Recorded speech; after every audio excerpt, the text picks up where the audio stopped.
पुरवठा योजना त्याला मंजुरी दिली होती.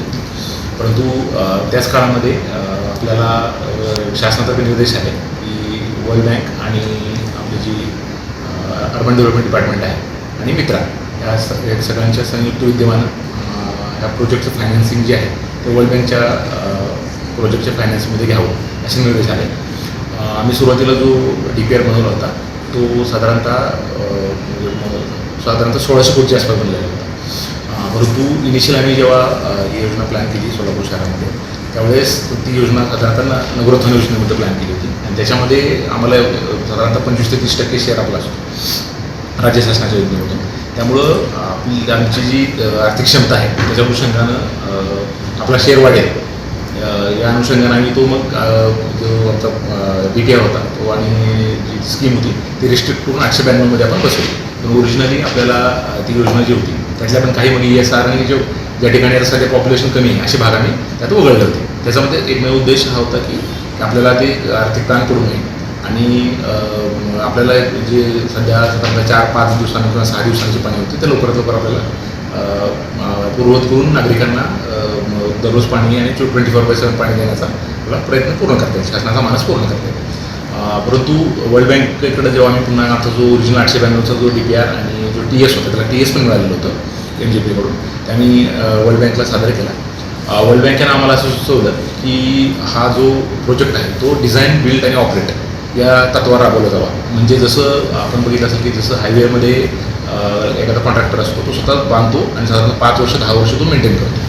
तशाच प्रकारची ही योजना आहे. याच्यामध्ये जो ठेकेदार असेल याच्यामध्ये बऱ्याच वेळा असं असतं की आपण शासकीय योजनामध्ये आपण इस्टिमेट बनवतो आणि ते इस्टिमेट बनवून जसं तसं तो एक्झिक्यूट करतो. ह्याच्यामध्ये अजून एक टप्पा आपल्याला मागं द्यायला लागतं. याच्यामध्ये आता आम्ही सध्या जे बनवलेलं आहे इस्टिमेट बनवलेलं आहे तरीसुद्धा आहे वर्क ऑर्डर मिळाल्यानंतर जो तो मक्तेदार असेल तो पुन्हा एकदा बघेल की आपल्या शहरामध्ये डिझाईनमध्ये कुठं पाईपलाईन आवश्यकता आहे, कुठली समजा एखादी जुनी पाईपलाईन आहे त्याला बदलायची आहे का. म्हणजे जरी आपण 100% इस्टिमेट बनवलेलं असलं तरीसुद्धा तो त्याच्यात डिझायनिंगसुद्धा तो करतो. आपल्याकडे इतर प्रकल्पामध्ये डिझायनिंग असतं ते आम्ही करत असतो आणि तो डायरेक्टली एक्झिक्यूट करत असतो. या प्रकल्पामध्ये परत आम्ही सध्या आता आम्ही डिटेल इस्टिमेट बनवलेलं आहे तरीसुद्धा त्याच्या लेवलला साधारणतः 4 ते 5 महिन्याचं तो डिझायनिंग करणे, एस्टिमेट करणे आणि मग करून मग ते डिझायनिंगचा पिरियड ओव्हर झाल्यानंतर आपण त्यांना मग तो काम फिलवर सुरू करतो. वर्क ऑर्डर मिळाल्यानंतर साधारणतः 5 महिने 4 ते 5 महिने तो डिझायनिंगचं काम करत असतो. तर ह्या प्रोजेक्टमध्ये वर्ल्ड बँकेनं आम्हाला सुचवलं की DBO म्हणून आपल्याला जरी प्रणाली राबवायची असेल संपूर्ण शहराचं क्षेत्र आपल्याला कव्हर करावं लागेल आणि त्यानंतर मग त्यांनी जे उर्वरित जे क्षेत्र होतं आणि उर्वरित जे आणि काम म्हणजे निधी आमच्याकडं कमी पडत म्हणजे ताण जास्त वगैरे SMSवर त्यामुळे जे उघडलं होतं आम्ही सुरुवातीला ते सुद्धा पूर्ण आम्हाला ॲड करायला सांगितलं. त्याचबरोबर आपलं साधारणतः 50 कोटी रकमेचं आमचं जे मेंटेनन्सची कॉस्ट इलेक्ट्रिसिटीची ती कमी होण्यासाठी साधारणतः आमच्याकडं 50 कोटी रकमेचे आम्ही जे सोलार प्लांट आहे ते सुद्धा प्रस्तावित करायला सांगितलं. त्यामुळे आमचं लॉंग टर्ममध्ये आमचं मेंटेनन्स आणि इलेक्ट्रिसिटी कॉस्ट कमी होईल. तर साधारणतः ही जी 892 कोटीची जी योजना अगोदर मंजूर होती आणि साधारणतः काही वाढ झाली मी थोडक्यात आपल्याला सांगतो की ही योजना DBOमध्ये राबवली गेल्यामुळं संपूर्ण आम्ही जे पूर्ण शहर आपल्याला कव्हर करणं अपेक्षित आहे. आणि याच्यामध्ये साधारण सौर ऊर्जा प्रकल्प 50 कोटी, त्याचबरोबर IDC म्हणून आहे आम्हाला वर्ल्ड बँकेनं गायडन्स दिलेलं आहे ते 79 करोड. त्याचबरोबर वाढलेला GST जो आहे जवळजवळ तो 46 कोटीचा आहे. त्यानंतर WTP जो ओरिजिनल जो आपला 892 कोटीचा जो प्रोजेक्ट होता त्याच्यामध्ये तो 120 MLD क्षमतेचा होता तो नंतर 150 MLDचा झालेला आहे. त्यात जवळजवळ 15 कोटीची रक्कम वाढलेली आहे. नंतर शुद्ध जलवाहिनी फिडर मेन त्याची साधारणतः पूर्वी 65 किलोमीटर लेनचं होतं ते आता 77 किलोमीटर झालं. याच्यामुळे जवळजवळ 49 कोटीची वाढ झालेली आहे. MBRची संख्या 6 होती 892 कोटीमध्ये ती साधारणतः 10 झालेली आहे त्यामुळे 17 कोटी वाढलेली आहे. ESRची संख्या 24 होती अगोदरच्या ह्याच्यात ती आता 30 झालेली आहे. यात जवळजवळ 21 कोटी वाढलेली आहे. आणि डिस्ट्रीब्युशन नेटवर्क जे होतं ते प्रामुख्याने आम्ही बरेच कमी कट केलं होतं. विशेषतः ज्या ठिकाणी लोकसंख्या कमी आहे असं आम्ही पहिल्या प्रोजेक्टमध्ये कमी केलं होतं. परंतु वर्ल्ड बँकेनं आम्हाला नंतर आता ॲड करायला लावलेलं आहे. ते सुरुवातीला 720 किलोमीटर होतं आता 1117 किलोमीटर झालं. त्यात जवळजवळ 33 किलोमीटरची वाढ झालेली आहे. आणि सगळ्यात महत्त्वाचं ही योजना आपल्याला DBO करताना तो जो ऑपरेटर आहे त्याला पाण्याचं जे लॉसेस आहे ते कमी करण्याचं एक महत्त्वाचा इंडिकेटर आपल्याकडे असणार आहे.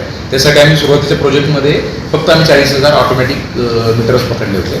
आता त्यांनी 100% म्हणजे जेवढे नळ घरगुती किंवा जे इंडस्ट्रीज असतील, सर्व जे नळ घेणारे लोक आहेत ते सगळ्यांना 100% त्यात मीटरिंग करणं अपेक्षित आहे. त्यामुळं हे जवळजवळ 55 कोटीची जी वाढ झालेली आहे ती याच्यामध्ये झालेली आहे.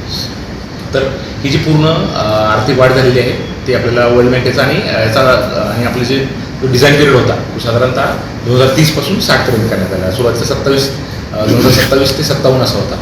आणि याच्यामध्ये पूर्णतः वर्ल्ड बँकची स्वतःची एक सेपरेट सेल असतो. याच्यामध्ये वॉटरचा सेल आहे. त्याच्याकडे खूप म्हणजे वेगवेगळ्या देशामध्ये त्यांनी काम केलेलं आहे. भारतातसुद्धा वेगवेगळ्या शहरामध्ये काम ज्यांचं चालू आहे त्यांचा गायडन्स घेऊन आपण हे बदल केलेला आहे. आणि त्यानंतर आता रिवाईज जो 1378 आहे त्याला आपली MGP आहे. MGPने टेक्निकल सँक्शनसुद्धा दिलेलं आहे. म्हणजे आपली जी महाराष्ट्र शासनाची जी मेन एजन्सी आहे जी याला टेक्निकल सँक्शन आहे त्यांच्याकडून टेक्निकल सँक्शन प्राप्त झाल्यानंतरच आम्ही आज मंजुरीसाठी आमच्या सभागृहात ठेवलं होतं. त्याला आज सभागृहाने मंजुरी दिली आहे. त्याचबरोबर दुसरा एक मुद्दा, वर्ल्ड बँक वेगवेगळे जेव्हा प्रोजेक्ट आमच्याकडे आला त्यानंतर वर्ल्ड बँकनं आमचे जे उत्पन्नाचे वगैरे सोर्स आहे, आमचा या योजनेवर होणारा मेंटेनन्सचा जो खर्च आहे याचा पूर्ण स्टडी केला. आणि त्यानंतर त्याने आम्हाला असं काही काही आर्थिक आणि प्रशासकीय स्वरूपाचे रिफॉर्म्स किंवा सुधारणा आपण त्याला म्हणतो. त्यांचा उद्देश असा असतो की लॉंग टर्ममध्ये आपली आर्थिक शिस्त व्हावी, आपली वसूल वाढावी, मेंटेनन्स आणि ऑपरेशनचा खर्च आपला त्यातून भागावा. आणि ओव्हरऑलच ही जी योजना आपण ते कारण ते एवढी मोठी रक्कम जवळजवळ हे जे आपला प्रोजेक्ट आहे जवळजवळ 50% जो खर्च आहे ते वर्ल्ड बँक बेअर करणार आहे. 25% केंद्र शासन किंवा राज्य शासन आणि 25% आहे तो आमच्या महापालिकेचं शेअर आहे. त्यामुळे ते जवळजवळ 50% यात म्हणजे जे स्टेक होल्डर आहे.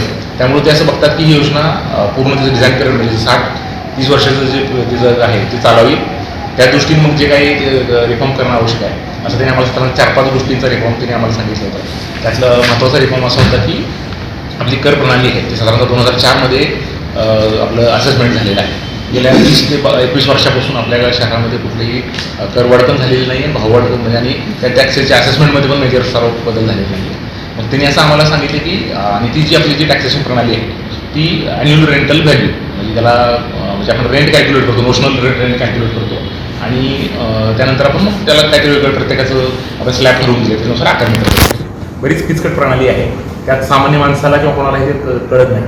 फक्त आज आमच्या सभेने आम्हाला जो निर्णय दिलेला आहे की आपल्याला जी कॅपिटल बेस्ड टॅक्सेशन आहे ती एकदम सिम्पल प्रणाली आहे. ते कॅल्क्युलेशन करणं पण सोपं आहे आणि त्याच्यामध्ये पारदर्शकता यामुळे येणार आहे. फक्त आम्हाला आमच्या बॉडीने स्पष्ट आम्हाला असे निर्देश दिले आहेत की ती लागू करताना कुठल्याही प्रकारचे करवाढ आत्ता जे आहे तर त्यात कुठल्याही प्रकारचा करवाढ होणार नाही.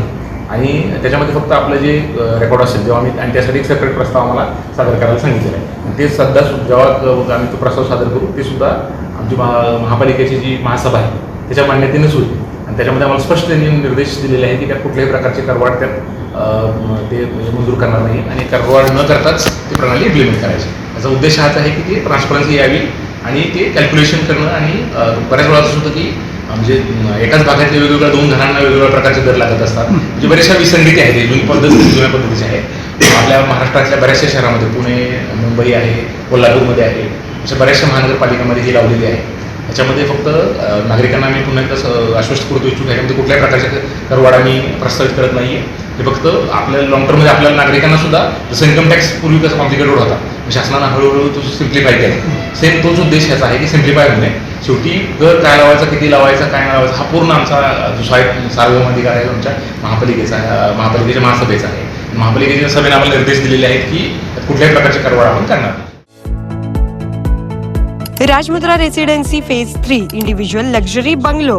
Step into your own space. Premium Bungalow Project at Premium Location.